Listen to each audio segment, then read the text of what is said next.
Sawubona baba, igama lami ngingilindiwe ilunga lenhlangano yabasha. Are you happy? I'm happy. Unjani? Ngikhona njalo mama. Ngikhona ngingathanda ukuthi uzazise ukuthi ungubani wakuphi esondela kuphi. Ngingumfundisi uPJ Mota. Ukhonze ebandleni la CCAC khona la Siyabuswa.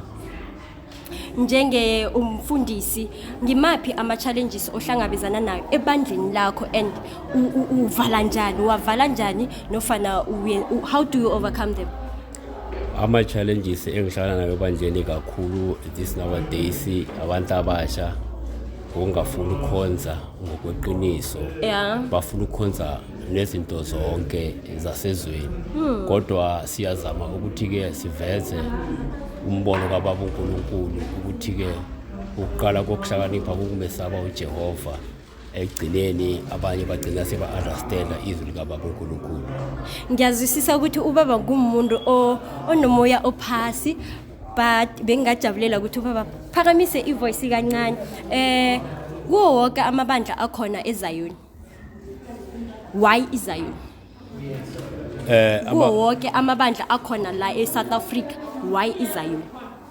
Engicabanga ukuthi ke amabandla akhona wonke la eSouth Africa ukuthi ke ngiprefer iZion. I think iZion kuyiNkonzo esayithola ikhona thina masiphaphama ukukhonza abokhokho bethu nathi salandela kodwa ekhambe kwesikhathi kuyokwafika la sasifunda kakhulu iBhayibheli saveza nemfihlakalo noma sathola imfihlakalo kwaBaba uNkulunkulu ngaphakathi kodwa abokhokho bethu bona ngaphambili bebaholwa umoya oyingcwele kungakho abanengi bebangafundanga kodwa izwi likaBaba uNkulunkulu bebaliqondisa ngendlela okungiyo kodwa thina siyesambulela ngokungaphezulu ngoba sesifunda ngoba sesibuya nasesikolweni.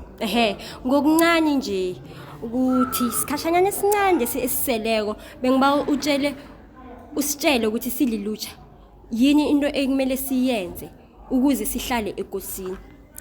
Abantu abasha kakhulu kufanele bagcile kikho bakwenze ukuthi ke bakhonze kakhulu esikhathini esiningi baye enkonzweni emabandleni abakhonza kiwo la bazothola khona indlela eright yokuthi ke bamazi uBaba uNkulunkulu ngoba siyababona abantu abasha esikhathini esiningi bayisazi indaba zomculo abanye bagcineke vele sebawe endleleni kodwa ke asigceki kakhulu lokho umculo ngoba umculo uma usenkonzweni uhlabelela siyaphela isikhathi sokuthi ke kushatshelelwe then ngene izwi lenkosi abanye bayadobha kancane lapho kodwa sigcindezela ukuthi ke bonke abantu abasha kufanele bagcine bamazi uBaba uNkulunkulu ngoba ikusasa labantu abasha yikho ukuthi ke babe baholi bahole leli lizwe balihole ngokwezwi likaBaba uNkulunkulu.